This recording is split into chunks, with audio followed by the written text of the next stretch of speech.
Today at 4.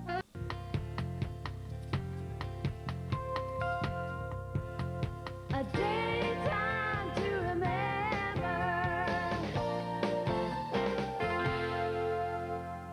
I'm Reba McEntire, and it's my pleasure to take you back in time to the shows that were such an important part of our lives, and still are.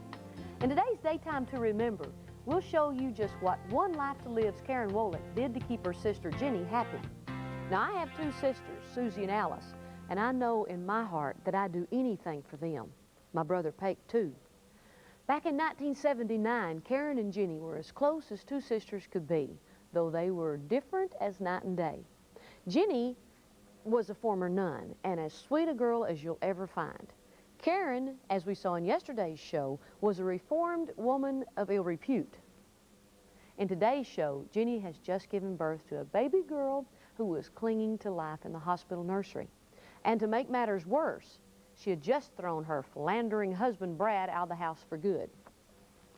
In this episode, Karen and Marco are in the hospital nursery visiting Jenny's baby, who lies next to another baby, the newborn daughter of Karen's hooker friend, Katrina Carr. Two mothers, two newborn babies, and one very loyal woman willing to break the law for her sister. First, let's check into Landfair, where Dorian Lord is meeting with the new editor of the Banner, Clint Buchanan. Let's take a trip back to the fall of 1979 to witness this story, picked by People magazine as one of the best ever.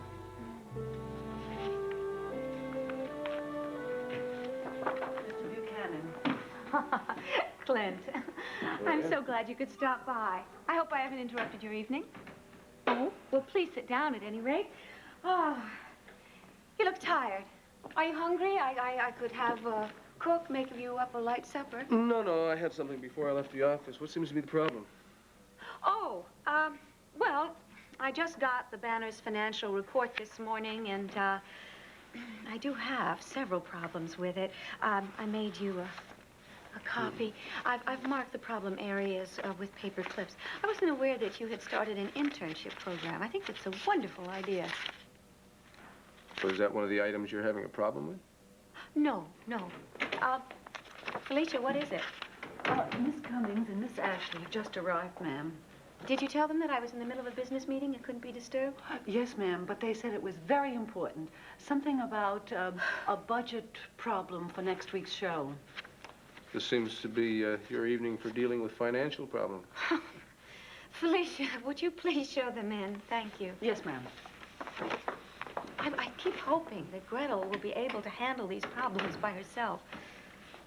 They confer with me on absolutely every decision. If you prefer, Dorian, I could leave. No, that won't be necessary. It should only take a minute, and then you and I can get back to our conference. Cummings, Miss Ashley. Pat, Gretel? We're sorry to interrupt you.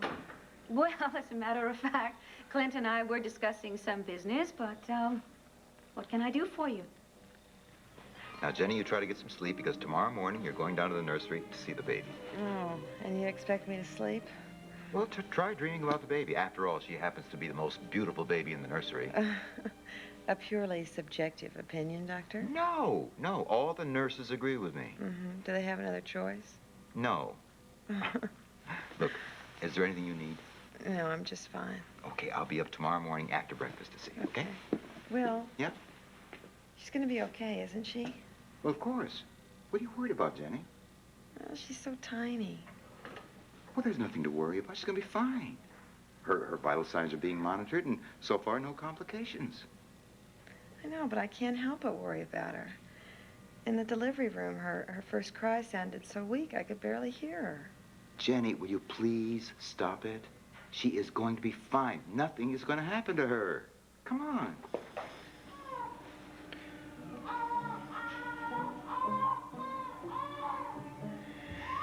She's dead, Karen. Oh, no.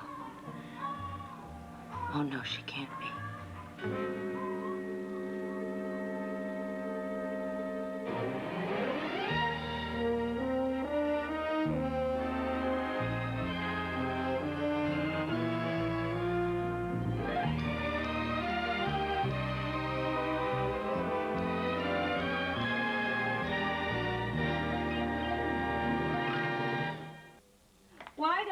three of you sit down, make yourselves comfortable.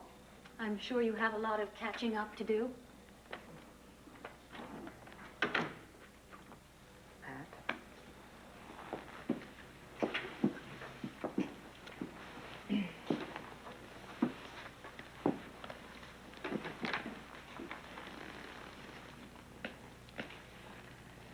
Well, Clint, I've been reading your series on the nursing home scandal. In fact, we were thinking about doing a show on the same subject. Good, I'm glad to hear it. I think it's an important story. Of course, it might mean some more location shooting. Well, we do tend to overbook ourselves on location shooting, as you can see. So I see. Clint, look, I hope it's not too late to call a truce here. Pat, I've always prided myself on being able to size people up pretty quick. But you know, in your case, I was dead wrong. As far as I'm concerned, your asking me questions about my family the other day on your show was a cheap shot. Now, just a minute. Now that you see your little scheme backfired, you want to save face by, what, apologizing? Doesn't work with me. Very well. It's all taken care of. You may go ahead with your location shooting, but I want to see a final copy of that budget by tomorrow morning, okay? Oh, with Dorian, that would be a little... I know you're going to try your best. Please have it messengered over to me by 11 o'clock. We'll be fine. It was really good seeing you both. I'm glad I could help out, but at the moment I have other problems. Good seeing you, really. You know, you're looking so well. Thank you, Dorian. Bye, Dorian. Bye-bye. Bye. Anytime. Oh, really? I was hoping that at this point, Gretel would be able to handle problems like that by herself.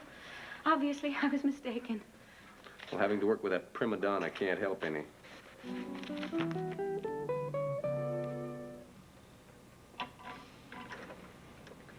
Hey, I'm sorry I talked so long. I hope I didn't keep you up. Oh, no, that's all right. I wanted to finish this anyway. Listen, if I don't see you tomorrow, good luck with your baby and everything. Thanks. Hey, I hope things work out for you, too. Well, they usually do. I'll check out of here in a couple of days, you know, and the baby will have a nice home and a mom and a dad who love her. You talked to the nurses about seeing her yet? No, not yet. I spent so much time during my pregnancy convincing myself that I never wanted to lay eyes on her that I think I started to believe it. You mean you changed your mind? Well, it's just kind of dumb. You know, I mean, I don't think that it could do a whole lot of harm if I just see her one time. Oh.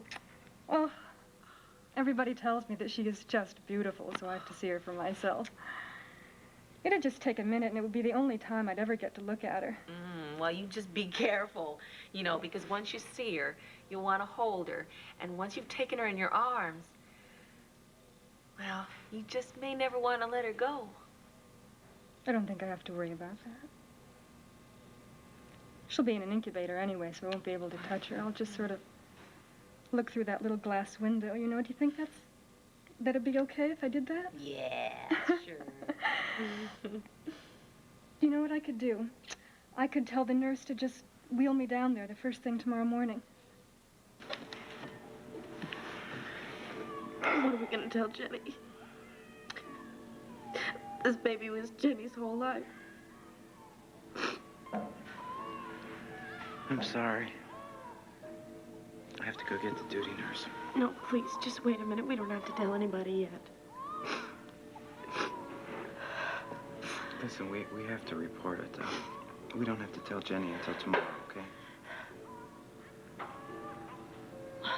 Wait a minute. We may never have to tell Jenny at all. Katrina's baby's doing great. What do you mean?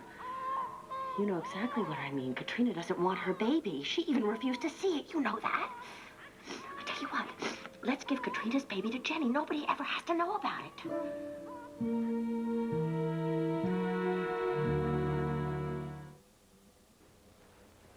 Before we head back to Landview, I was just wondering if you're noticing that Clint is being romanced by Dorian Lord, of all people. That could never really happen today, could it? But back in 1979, Clint seemed to like Dorian's attention. What's next on the agenda? Well, if you don't mind, I'd like to discuss the election. Oh, don't tell me that Herb Callison has been to you for an endorsement. No, not yet, but the paper is going to have to take a position pretty soon. Now, I've never been swayed by polls, and I don't intend to start now. I'd like to follow my instincts on this. And are you so sure that your instincts are always right? Well, they've never let me down before. Seems to me that your judgment of Pat Ashley was pretty off base. Well, I guess there is an exception to every rule. Tell you what, I will let you decide who the banner is going to endorse if you will return the favor. Well, that depends on what it is. All right. It's a situation where you can use those infallible instincts of yours. You see, my groom retired several years ago, and ever since he left, I haven't taken the right kind of interest in my stables. I mean, I haven't bought a new horse in well over a year. Well, if you need some advice, I'd be happy to help out. As a matter of fact, I'm planning to go to a horse auction next week. Oh, I always get so confused during the bidding. I'm so afraid of making a mistake. Well, that sounds like fun. I'd like that. Suppose I call you at the end of the week after I know what my schedule's going to be. Good. You know, the one disadvantage about living in Landview is I don't get to ride the way I'd like to, you know? I mean, I got some good horses back home in Arizona, and I really miss not being able to saddle up and go for a ride when I got some free time. Oh, I just got the most wonderful idea. Why don't you have your favorite horse shipped here? You can keep him in my stable. My goodness, and you can go riding whenever you like. There's plenty of room. You know, at one time, Victor kept, a dozen horses. I used to ride myself almost every day. Unfortunately, I haven't. I've been meaning to go back to it for months. Knowing that you were keeping your horse here would be just the incentive I need. I really do hate to ride alone. That's why I gave it up. Dorian, I'm sure that you have a lot of friends that are ready, willing, and able to accompany you. I'm not asking any of them. And it isn't just anybody's company that I want. Yes, I know. I'll keep the offer in mind. Good. Now, shall we get back to work? I want to get finished with this. I know how exhausted you must be. You can't be serious. I have never been more serious about anything in my life. Katrina has already given that baby up for adoption. Kat would be devastated. Yes, I know she would be devastated. But she'll get over it. She never really wanted the baby anyway. But Jenny does. We're talking about my sister's life. Jenny doesn't have anything in the world except for this baby. And I will not stand by and see my sister's life destroyed when I know we can help her. Come on, Marco. Come on. That baby is up for adoption. That baby needs a good home, lots of love. Who in the world do you know would make a better mother than Jenny? Who would give that baby more love? Yeah, but if anybody ever found out. Nobody's gonna find out. Just switch the identification bracelets. I seem to remember something recently. One Dr. Mario Corelli came to me and begged me to give him a second chance. Begged me not to destroy his life and tell everybody that I found out that he was Marco Dane. Marco, I'm begging you. Please. Please, you gotta help Jen. Please, just make the switch before the nurses come back. Marco, I know you love Jenny as much as I do.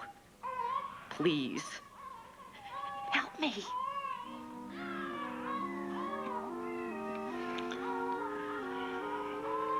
Please. All right, go out. The duty nurse is coming back any second. Go keep her occupied for a while I make the switch.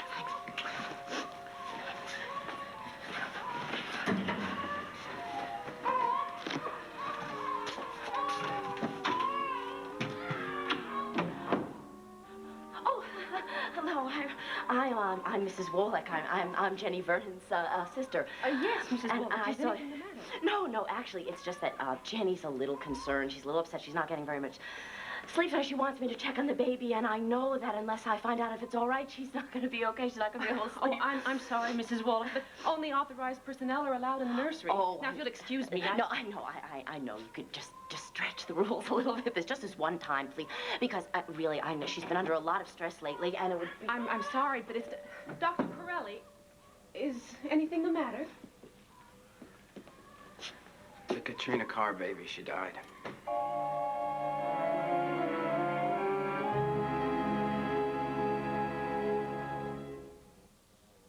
Well, Marco did it. Switched babies. He really didn't want to do it.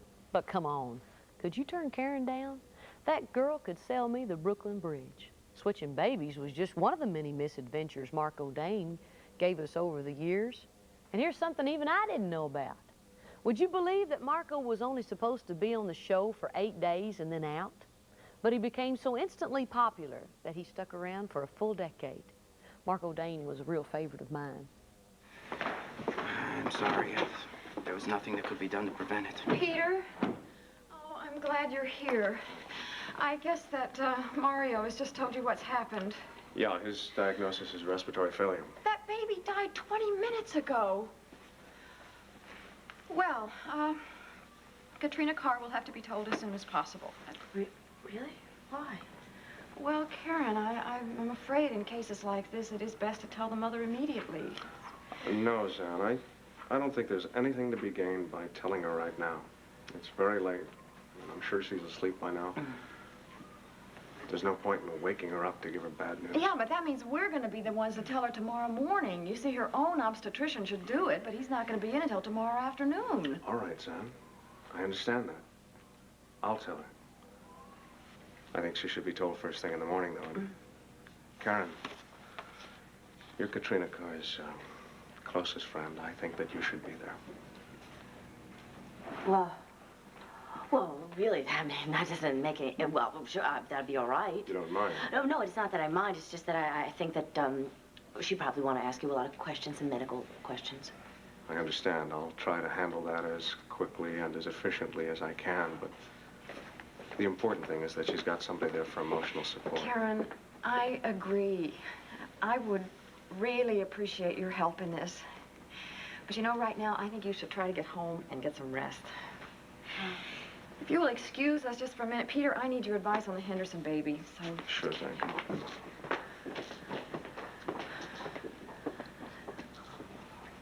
Well, what am I going to do when I'm there when he tells her? Look, you must have known this was going to happen. Well, I didn't know I was going to be there when he told her. Well, look, we've come this far. There's nothing we can do now but go through with it. Come on, you're going to get that ride home, finally.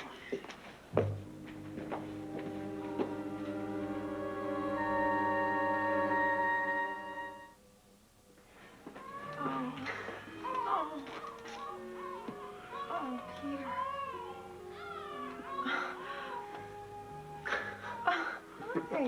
Hi. Oh. Hello. You're right. She's beautiful. Well, I told you so. I'm allowed to say that, aren't I? No. Of course you are. It's absolutely true. Oh. You know, I just got to see her for a minute in the delivery room. I never imagined that. This is incredible. You know, I'm kind of glad they're not going to let me hold her for a while. I'd never let her go. You know what? I think she looks a little like Karen when she was a little girl. Hi. I've got some baby pictures. I'll show them to you.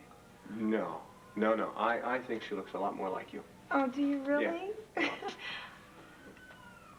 Look at the way she moved her hand just then. It's amazing. You know, what's really amazing is how much weight that child has put on. Really? Oh, I'm so glad. You know, she was so tiny, I was afraid she was going to have a tough time. A baby switch. Pretty wild stuff. Well, life went on for Jenny and Katrina, who both took the news, or should I say the lie, rather badly. But in the summer of 1982, Jenny's world was about to come crashing down in the most shocking way. Join me tomorrow for part 2 of One Life to Live's unforgettable Baby Switch. You gotta see this one. Baby Switch.